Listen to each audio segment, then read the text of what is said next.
Hello friends, అందరికీ నమస్తే అండి. Welcome to our channel. ఏపీలో ఫీజు రింబర్స్మెంట్ సంబంధించి ఒక అప్డేట్ అయితే రావడం జరిగింది. 2026-27 విద్యా సంవత్సరానికి సంబంధించి ఎవరైతే విద్యార్థులు డిగ్రీ, బీటెక్ మరియు ఈ యొక్క డిప్లొమా చేస్తున్నటువంటి విద్యార్థులు ఎవరైతే ఉన్నారో కొత్తగా, సో వారికి సంబంధించి జ్ఞానభూమి వెబ్సైట్ ద్వారా లాగిన్ అనేది క్రియేట్ చేసుకోవాలి.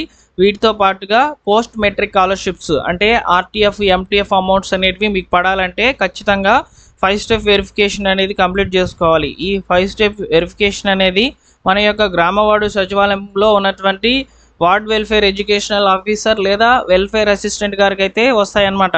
సో ఆ యొక్క అప్డేట్ వచ్చినప్పుడు చెప్తాను. అదేవిధంగా అక్కడ మీకు అప్లికేషన్ అనేది ఇస్తారండి. 5 స్టెప్ వెరిఫికేషన్కి మీ పేరు కనుక వచ్చినట్లయితే అప్లికేషన్ ఇస్తారు. అప్లికేషన్ ఏ విధంగా ఉంటుంది, ఎలా ఫిల్ చేయాలనేది నేను మీకు చెప్తాను. ఫస్ట్ ఆఫ్ ఆల్ ఈ 2026-27 విద్యా సంవత్సరంలో ఎవరైతే విద్యార్థులు డిగ్రీ, బీటెక్ మరియు ఈ యొక్క డిప్లొమా చేస్తున్నటువంటి విద్యార్థులకు సంబంధించి first of all RTF and MTF amounts అంటే ఏంటనేది ఒకసారి మీకు వివరంగా చెప్తాను. సో మన యొక్క రాష్ట్ర ప్రభుత్వము విద్యార్థులకు సంబంధించి అందించేటువంటి పథకాల్లో భాగంగా ఫీజు రీయింబర్స్మెంట్ పథకం అనేది ఒకటి.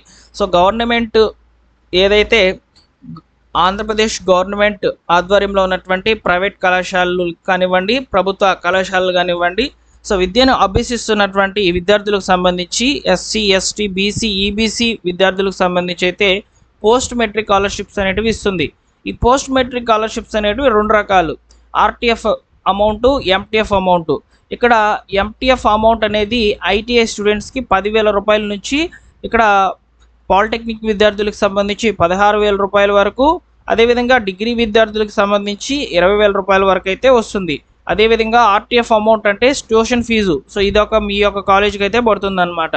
సో ఈ విధంగా ఆర్టీఎఫ్ అండ్ ఎంటీఎఫ్ అమౌంట్స్ అనేవి ఉంటాయండి. సో దీనికి సంబంధించి మీరు ఎలిజిబుల్ అవ్వాలంటే ఖచ్చితంగా మీ గ్రామ వార్డు సచివాలయంలో ఈ యొక్క పోస్ట్ మెట్రిక్ స్కాలర్షిప్కి సంబంధించి వెరిఫికేషన్ ఫామ్ అయితే ఫిల్ చేయాల్సి అయితే ఉంటుంది. సో వెరిఫికేషన్కి పేర్లు అనేటివి మనకు ఈ నెలాఖరులో అయితే వస్తాయని చెప్పి సమాచారము. సో వస్తాయండి, ఖచ్చితంగా మీ యొక్క సచివాలయం వాళ్ళు మీకు కాల్ చేస్తారు, ఇట్లా మీరు డాక్యుమెంట్స్ అనేటివి సబ్మిట్ చేయాలని చెప్పని స్కాలర్షిప్కి సంబంధించి. సో తప్పకుండా డాక్యుమెంట్స్ అన్నిటిని కూడా మీరు సబ్మిట్ చేస్తేనే మీకు ఎలాంటి ప్రాబ్లమ్స్ లేకుండా ఈ యొక్క ఫీజు రీయింబర్స్మెంట్ డబ్బులు అనేటివి జమ కావడం జరుగుతుందన్నమాట. అయితే ముఖ్యంగా ఇక్కడ మనం మాట్లాడుకోవాల్సిన విషయం ఏంటంటే, జ్ఞానభూమి వెబ్సైట్లో మీ యొక్క పోస్ట్ మెట్రిక్ స్కాలర్షిప్స్కి సంబంధించినటువంటి లాగిన్ అనేది మీరు కంపల్సరీగా క్రియేట్ చేసుకోవాలి.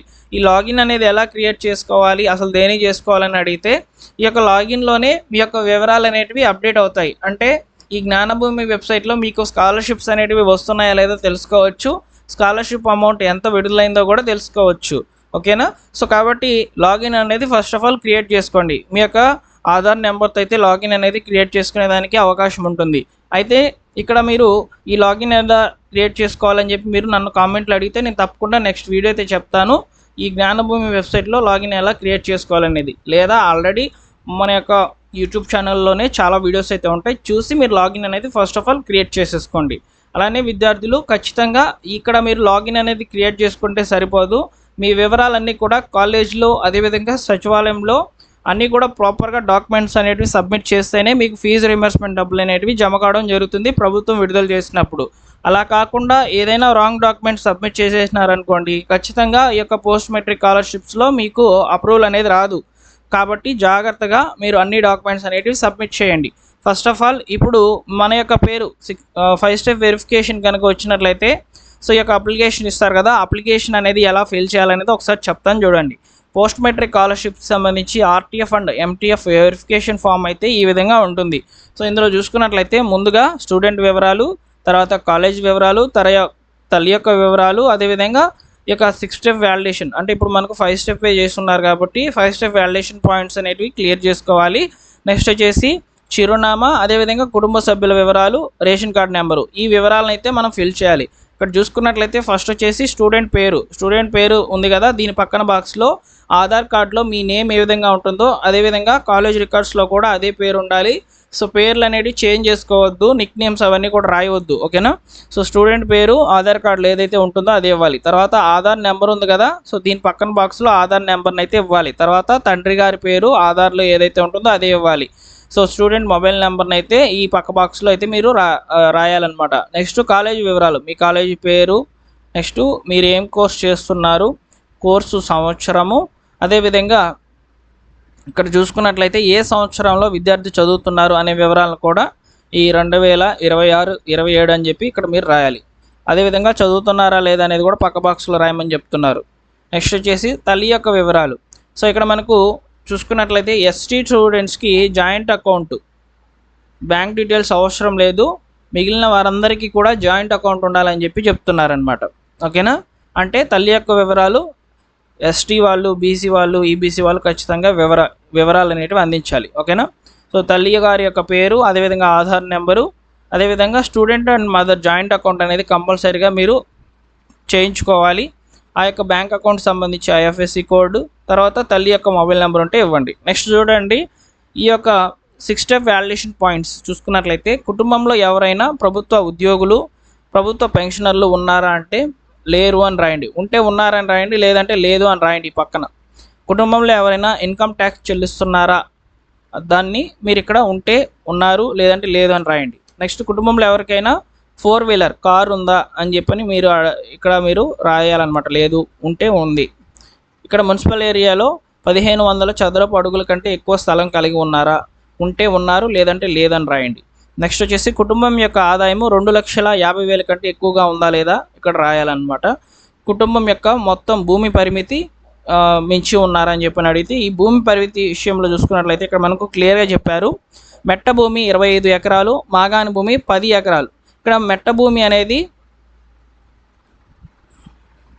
2 కలిపి 25 ఎకరాలు కాదండి. సో ఇక్కడ మనకు మెట్ట భూమి అనేది 8 ఎకరాలు అనుకుంటాను అనమాట. సో ఇక్కడ మనకు తప్పుగా అయితే మెన్షన్ చేస్తున్నారు అప్లికేషన్లో. మాగాని భూమి 10 ఎకరాలు, ఇలా టోటల్గా 7 ఎకరాస్కి లోపలే ఉండాలన్నమాట, 25 ఎకరాలు కాదు. సో నెక్స్ట్ వచ్చేసి చిరునామా. ఈ చిరునామా బాక్స్లో డోర్ నెంబరు, వీధి పేరు, వార్డు నెంబరు, గ్రామం, మండలం, జిల్లా, సచివాలయం పేరు, పిన్ కోడ్. ఓకేనా, ఈ వివరాలు అందించేసిన తర్వాత కుటుంబ సభ్యుల వివరాలు. ఇక్కడ మనము ఫస్ట్ తండ్రి, తర్వాత తల్లి, మీ వివరాలు అయితే రాయాల్సిన అవసరం లేదు. మీ వివరాలు ఆల్రెడీ పైన బాక్స్లో ఇక్కడ రాసేసి ఉంటాం కాబట్టి అవసరం లేదనమాట. సో వారి యొక్క ఆధార్ నెంబర్లు, వయసు, జెండరు, బంధుత్వం, విద్యార్హత, వృత్తి, మొబైల్ నెంబర్లు అనేటివి ఇచ్చేసి తర్వాత రేషన్ కార్డ్ నెంబర్ని ఈ కింద బాక్స్లో రాసేసి క్లస్టర్ నెంబర్ మీకు తెలిస్తే రాయండి, లేదంటే వదిలేయండి. తల్లి గారి యొక్క సంతకం అనేది యాడ్ చేసేసి ఈ ఫామ్తో పాటుగా మీరు ఖచ్చితంగా మీ యొక్క Aadhaar number, ration card number, caste certificate, మీ తల్లి యొక్క ఆధార్ నెంబరు, మీ ఇద్దరికి కలిపి తీసినటువంటి జాయింట్ అకౌంట్ పాస్బుక్ జెరాక్స్, ఇవన్నీ కూడా ఇవ్వాలి. ఇచ్చేసి మీరు వెరిఫికేషన్ అనేది కంప్లీట్ చేసుకోవాలి మీ సచివాలయంలో. వెరిఫికేషన్ కంప్లీట్ అయితేనే మీకు ఈ యొక్క పథకానికి సంబంధించి ఫీజు రింబర్స్మెంట్ డబ్బులు అనేటివి పడతాయండి. ఓకేనా, సో లాగిన్ అనేది కావాలా మీకు చెప్తాను, ఖచ్చితంగా మీరు కామెంట్ సెక్షన్లో అడగండి. ప్రస్తుతానికైతే ఈ యొక్క వెరిఫికేషన్కి సంబంధించి పేర్లు అనేటివి అందుబాటులోకి ఈ నెలాఖరికి అయితే వస్తాయి. సో ముందుగా అయితే తెలియజేస్తున్నామండి సమాచారం. ఓకేనా, మరొక ఇంపార్టెంట్ వీడియోతో మీ ముందుకైతే వస్తాను. Thank you for watching.